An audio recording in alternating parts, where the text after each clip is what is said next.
goes out to my man, Allen Action.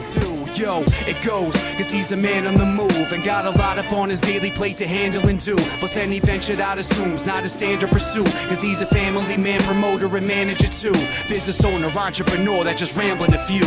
Whether by himself or rolling with the camera and crew, rather plan another way than choose to rain an excuse. Refuse to know what's an answer, cause he's a man on the move. City in the world, New York City, and I'm the host of Allen Action, Man on the Move. Let me tell you something. It's a pleasure being with you tonight and today and every day for the next part of your life. Because you know what? This is Allen Action, Man on the Move. It's a kind of variety show that you've never seen before. It's amazing because we're going to combine drama, dancing, a little comedy, great, interesting people in the musical world, and you're going to hear some great voices.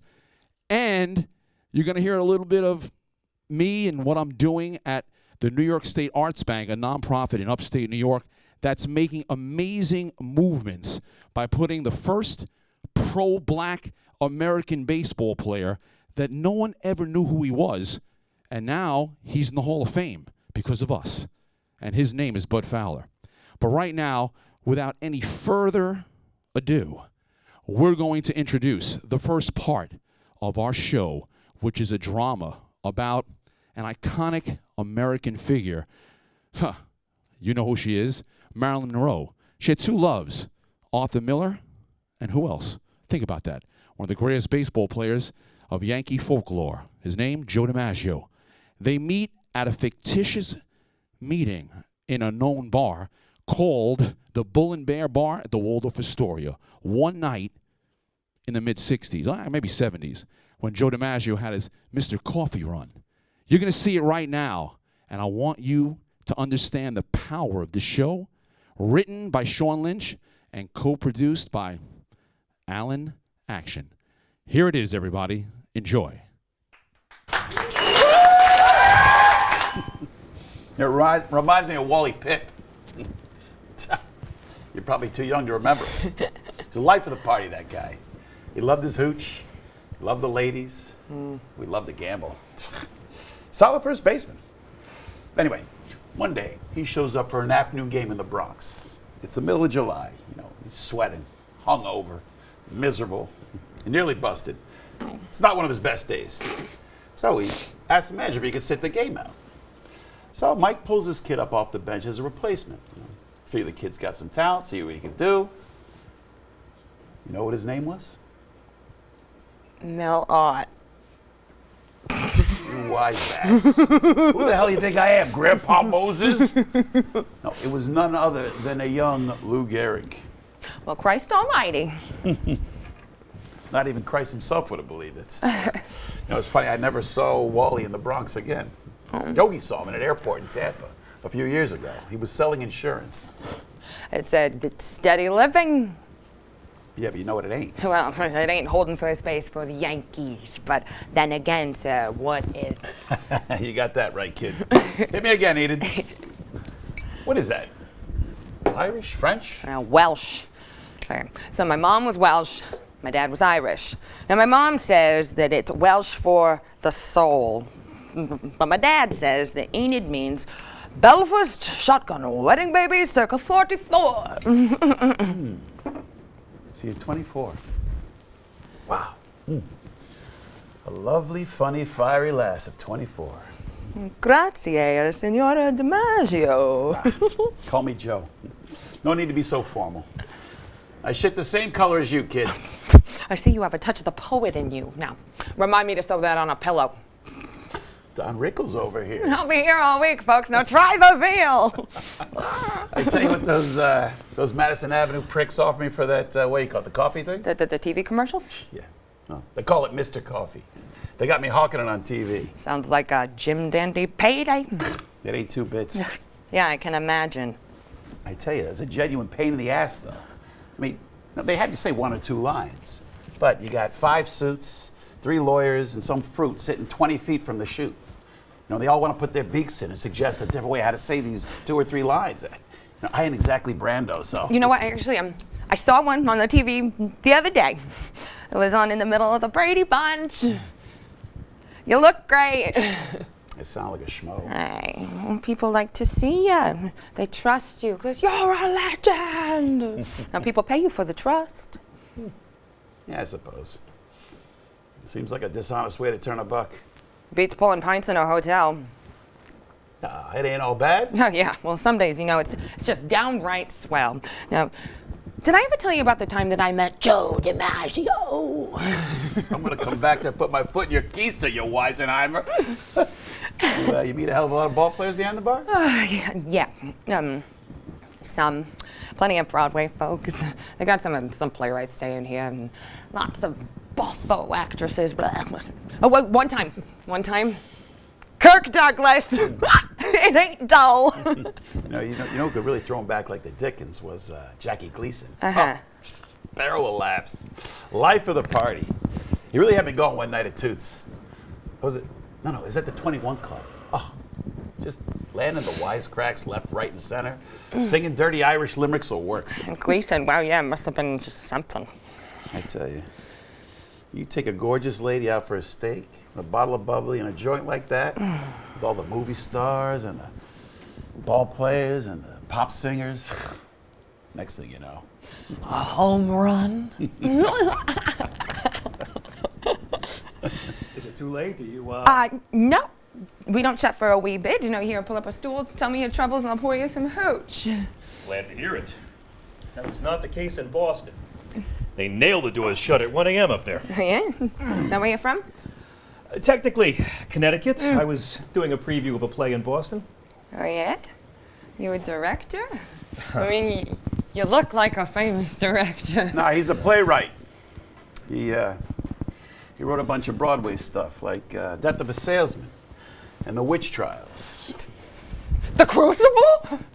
I mean, you're Arthur Miller. Wow. Wow. That ain't how you recognize him, though. No. What really made him famous was marrying my ex-wife. Now, she was a big star. She was a movie star. That put his mug on all the papers. Marilyn Monroe. You know what? It's, I'm sorry. Never mind. It's none of my business.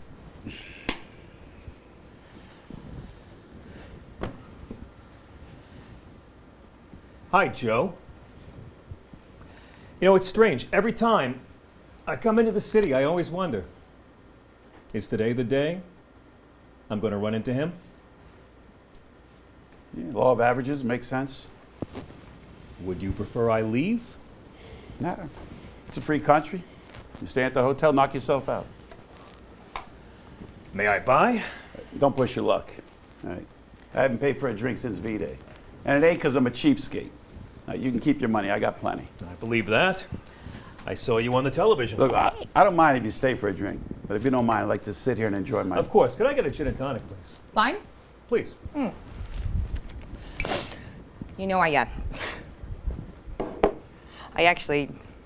I studied theater at Marymount. I'm a big fan of The Crucible. I got relatives that live in Salem, just outside of Boston, and yeah. I know it well. It's a lovely part of our country. Dog shit baseball There's team. good food and good schools, nice foliage. That's the leaves, right? Yes. Yeah, the colors are really beautiful this time of year, just truly amazing. I'm Enid, by the way. Arthur, is the kitchen still? No, I'm afraid not. No, the kitchen usually closes about 10 p.m., but the cook's usually blotto by 9. Any peanuts or any? Yeah. Let me see what I can get from the back. Yeah.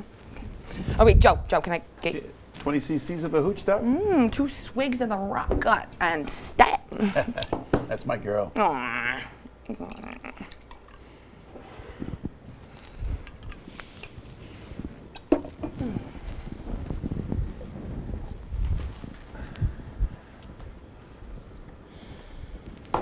I was reading in the Times the other day. I thought I'd be a swell guy by letting you stay for that drink.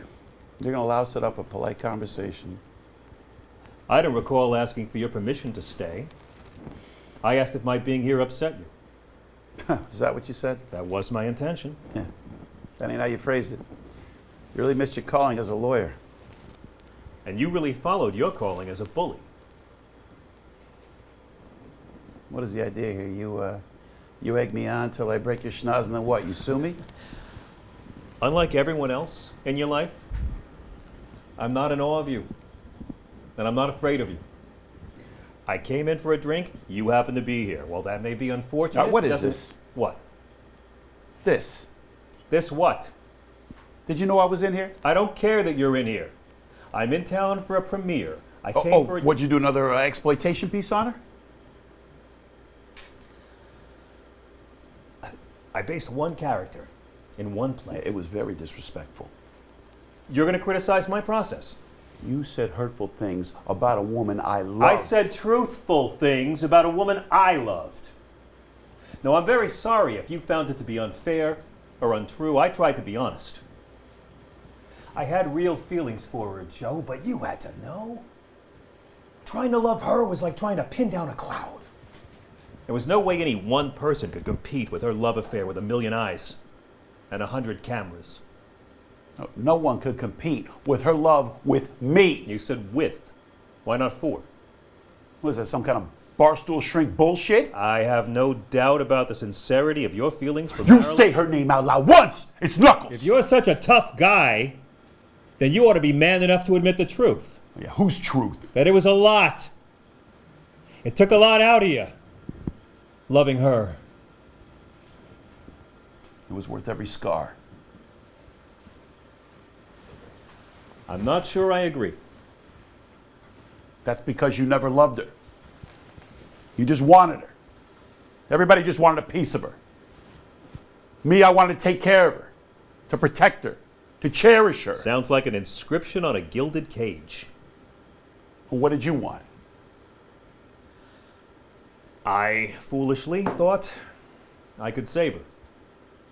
From me? From herself.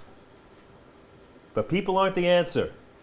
And they're not the cure for someone else's problems. That's not how love works.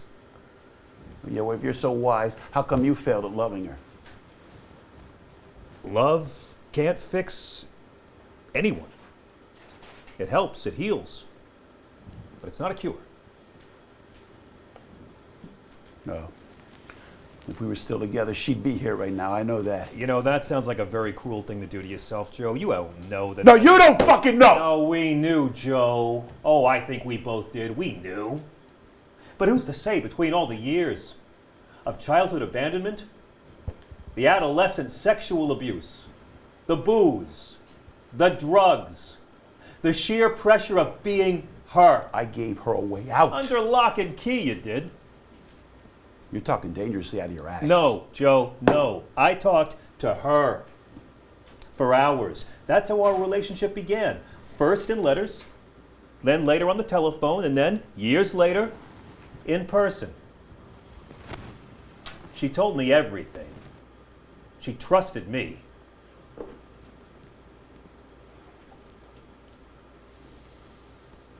I'll tell you what, she knew how much you loved her, and you always lived in her heart. You just held on a little too tight is all. Maybe it was out of fear.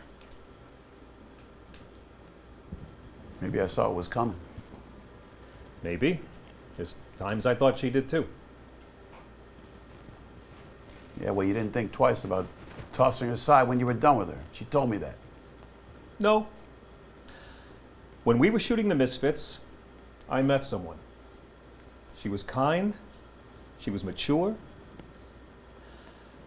and she was capable of the kind of love I needed. I can't just bask in adoration and lust. It's not sustainable. Oh, sure, when you're young, you can afford to wallow in infatuation, but you can't build anything on that. Attraction is a phase. It begins to dissipate the moment it's quenched. You got all the answers. I got one answer. Yeah, so what did your new wife have that she didn't? Honestly, an interest in people and things outside herself. She had a big heart. She did. A damaged, broken heart. and it lived and died behind a wall of vanity and avarice. You said you did this. You hide behind your words. She did accuse me of that on occasion. She had my number. She was very perceptive. Yeah, most people never saw that. They just thought she was some blonde ditz. She wanted them to see there was more there. And there was. Well, that's the first thing you said right. Behold, gents, a movable feast. I'm sorry, I couldn't do any better. This is fine. You did great, Enid, as always. Another round, you crazy kids. Yes. Yep. Same way? Works for me. Sure. I tell you, I give my right arm for a fresh loaf of focaccia. Oh, I can't stand the stuff. What, bread? Oh, no. I drove a bread truck as a teenager. The smell. Well, sure, it's lovely at first, but then... Yeah, try cleaning out your dad's fishing boat. There's a stink for you. That's right. Your father was a fisherman, right? San Francisco, huh? Yep. I thought your family was rich. They were. Until the crash of 29. And then we had to move out to Queens. And my siblings and I worked a string of bum jobs just to keep the family fed. It's the other reason why I hate bread. I always would steal a loaf or two at the end of a run. After a couple of years of stale bread and fish head soup. Fish head soup, Christ. I'd rather eat my fucking glove. You remember all those crazy diets she used to go on? My favorite was black coffee, grapefruit, and spinach. It made her keister blast like 76 trombones. My favorite was she would eat nothing but rabbit food for a month. And then as soon as the shoot was over, she would make A hot fudge sundae. Yeah, it was the size of a crosstown bus. It's like a cornucopia of diabetes. Yeah, and she'd dive in there like it owed her money. Ah, chocolate smeared all over her face. Fellas, can I get you anything else? I'm gonna start cleaning, otherwise it's getting to be a Sure, little I'll take bit. the bill. I tell you what, gents, the last round was on me. Much obliged. Yeah. Could I also order 3 more shots? Sure. Gin? Joe? Bourbon? Sure, why not?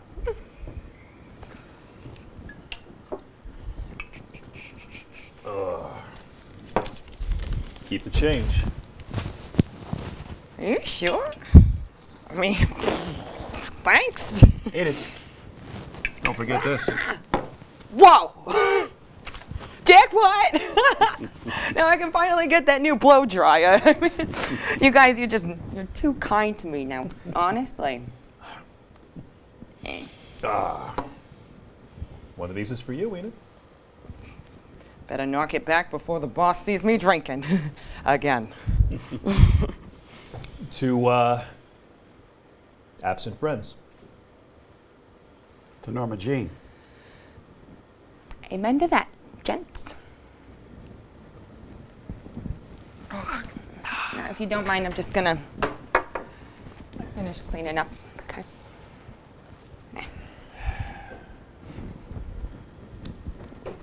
Do you get out to California much, Joe? Yeah, holidays mostly. Still got a lot of family in the San Francisco Bay Area. Why do you ask? Did you hear about these wildfires in Santa Ana? Yeah, it's some real tragic stuff. A real sad case. I was reading a piece in the National Geographic about these wildfires there in the Santa Ana. Evidently, they've trained these dogs to sniff out and identify the ashes of the victims of the deceased. The hell they can. Oh, no, dogs have thousands of receptors in their noses. They're quite keen in terms of their olfactory talents. I'll be damned. Some canine coroner The crusaders. success rate on this is staggering. Yeah, fat load of good it does the dead. True. But you know, I think it's more for the loved ones of the deceased. Gives them something to remember them. Something physical they can pour in the urn. I don't want to be cremated. You can bury me at Holy Cross Cemetery. So be my grave without a name. And when it comes to be my day, let the markers I need be the ones I leave.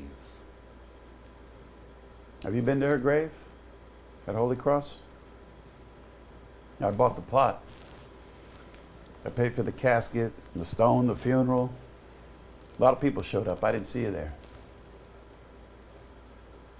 You're welcome.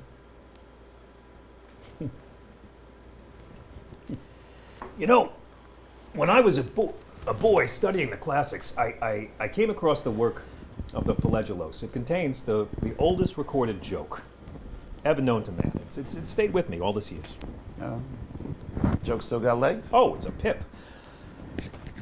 An old misogynist is in the cemetery attending his wife's funeral when someone passing by says, "Who is it that rests in peace here?" "I do," he says, "now that she's gone."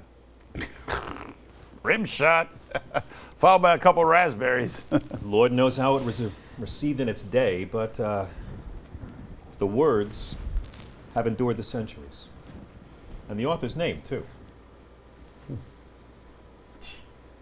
Like any of it matters. Baseball, Broadway. In the end. It all matters, Joe. Even if it doesn't last. It has to. Those are some wise words, Rabbi. Well, I suppose that's as high a note as I can hope to exit on. Believe it or not, it was good seeing you, Joe. I'm sorry it took so long. Took as long as it had to.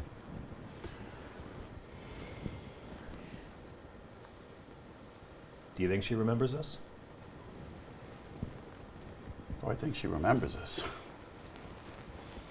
Miller, I think she's been sitting here the whole fucking time. And when I finally go, I hope she's the first face that I see. Heaven. You still believe in Devin? That's why they call it faith. That's Arthur. sounds like a hell of a thing to look forward to. Yeah, what beats looking back? Dinosaurs like us, that's all we fucking do. I once asked Marilyn why she loved you. Joe's a good man, she said. He has an honest soul. She was very perceptive.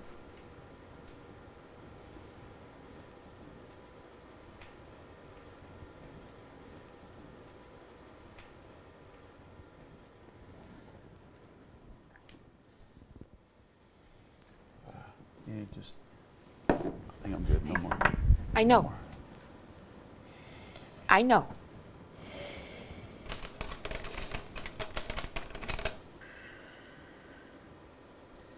In the end, Joe and I were simply the inept custodians of a fierce and broken heart. We could tend her, adore her, admire her, but we simply lacked the tools and skills to repair the damage. Our time with her was as much a vigil as a courtship. My hope is that she found peace in the arms of something infinite and kind, or in the dark, quiet ocean of the stars.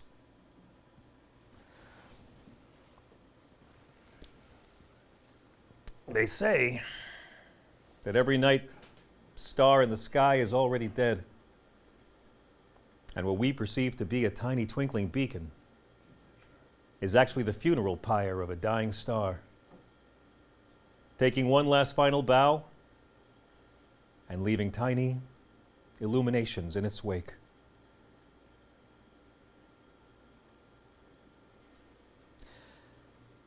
To Norma Jean.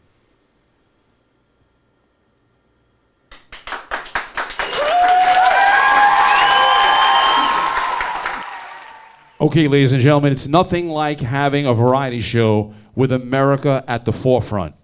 America, our country. And we need to have respect for her because this is the country that we live in. This is the country that we breathe her air.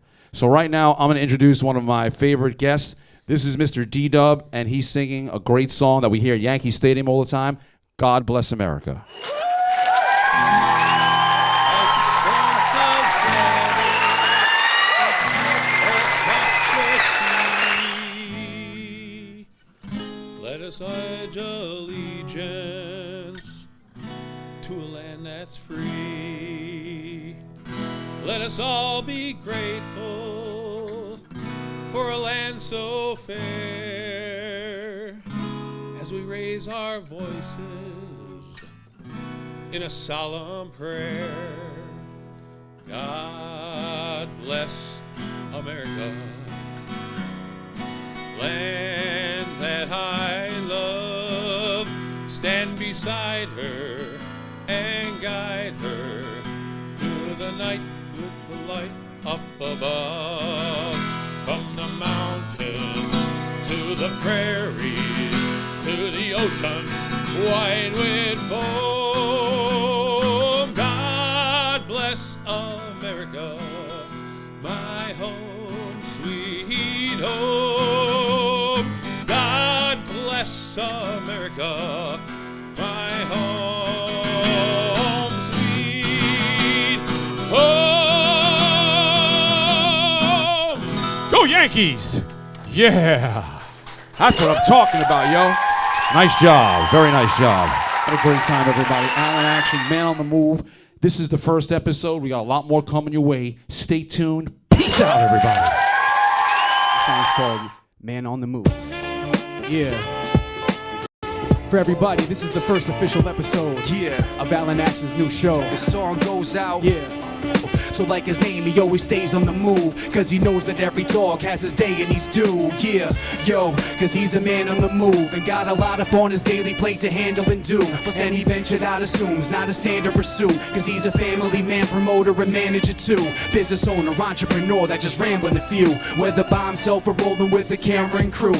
Rather plan another way than choose to ran an excuse, refuse to know as an answer, cause he's a man on the move. Like